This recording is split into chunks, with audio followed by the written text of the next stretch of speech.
দুটি খবর দর্শক পাশাপাশি আপনাদের সামনে উপস্থাপন করতে চাই। মাদারীপুরে সুনীল গঙ্গোপাধ্যায়ের পৈতৃক ভিটা বিএনপি নেতার দখলে।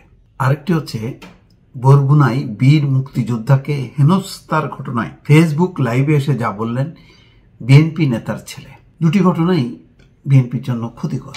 এই মুহূর্তে আমি বারবার বলি যে বিএনপি ক্ষমতায় আসার আগেই বিএনপিকে যেন ক্ষমতাচ্যুত করা হচ্ছে।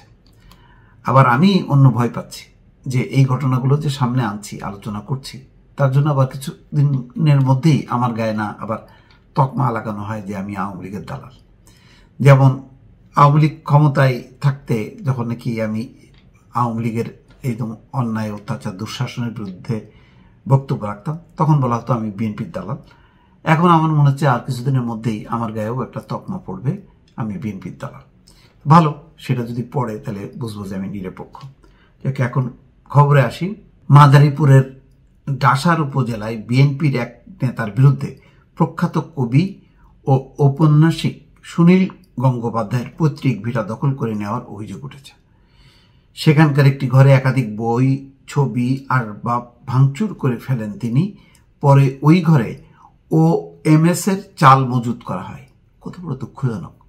সুনীল গঙ্গোপাধ্যায় এরকম একটা মানুষের পয়দা হবে, তার একটা স্মৃতি, সেই স্মৃতি বা পৈতৃক ভিটা সেটা আবার দখল হয়ে যায়। এখনো বিএনপি ক্ষমতায় আসেনি। অভিযুক্ত ওই বিএনপি নেতার নাম সোহেল হাওলাদার। তিনি বিএনপির ডাসার উপজেলা কমিটির আইন বিষয়ক সম্পাদক ছিলেন। তার বাড়ি উপজেলার কাজী বাকাই এলাকায়। বর্তমানে ডাসার উপজেলার নির্বাহী কর্মকর্তার পদ শূন্য আছে। এই বিষয়ে কালকিনি ইউনো উত্তম কুমার দাস জানান, সোহেল হাওলাদার নামের বিএনপির এক নেতা লেখকের ঘর দখল নিয়ে OMS এর ডিলারের চাল রেখেছিলেন। আমরা ব্যবস্থা নেওয়ার আগেই তিনি ওই চাল সরিয়ে ফেলেছেন। ওই দখলদারের বিরুদ্ধে ব্যবস্থা নেওয়া হবে। ডাসার ও কালকিনি উপজেলা প্রশাসন ও স্থানীয় সূত্র বলছে, ডাসার উপজেলার কাজী বাকাই ইউনিয়নের পূর্ব মাইজপাড়ায় মৌজায় সুনীল গঙ্গোপাধ্যায়ের 7 একর 15 শতাংশ পৈতৃক জমি রয়েছে। এসব জমির মধ্যে 2 একর 97 শতাংশ জমি সরকারের খাস জমি হিসেবে রেকর্ড। গত শনিবার দুপুরে লেখকের পৈতৃক ভিটার একটি টিন শেড ঘরের তালা ভেঙে ভেতরে প্রবেশ করেন বিএনপি নেতা সোহেল হাওলাদার ও তার লোকজন।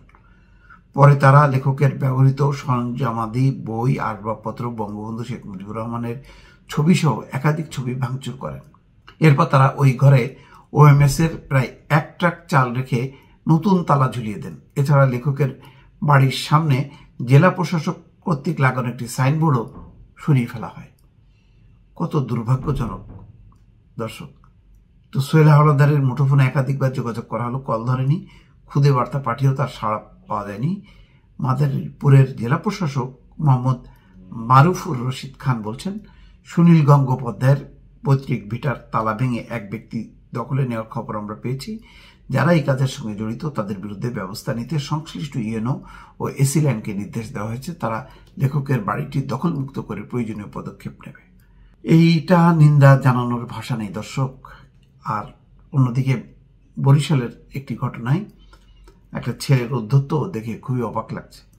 ফেসবুক লাইভে কথা বলেন বরগুনা জেলা মুক্তিযোদ্ধা সংসদের সাবেক কমান্ডারকে হেনস্থাকারী শাওন মোল্লা। বরগুনা জেলা মুক্তিযোদ্ধা সংসদের সাবেক কমান্ডার ও জেলা আওয়ামী লীগের সাবেক সদস্য আব্দুর রশিদ মিয়াকে প্রকাশ্যে হেনস্থা করার ঘটনায় বিএনপি নেতার ছেলে শাওন মোল্লা সামাজিক যোগাযোগ মাধ্যম ফেসবুক লাইভ করে ক্ষমা চেয়েছেন।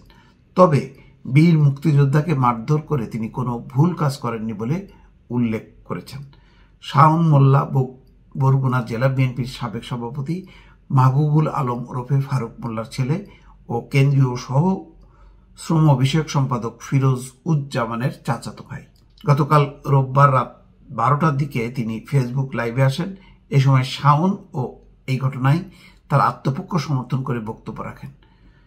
ফেসবুক লাইভে শাওন মোল্লা বলেন, আমি কোনো বয়স্ক লোকের সঙ্গে বেয়াদবি করিনি। আমি কেন আইন হাতে তুলে নিলাম বা কেন এমন আচরণ করলাম তার উত্তর দিতেই এই ফেসবুক লাইভে আসা।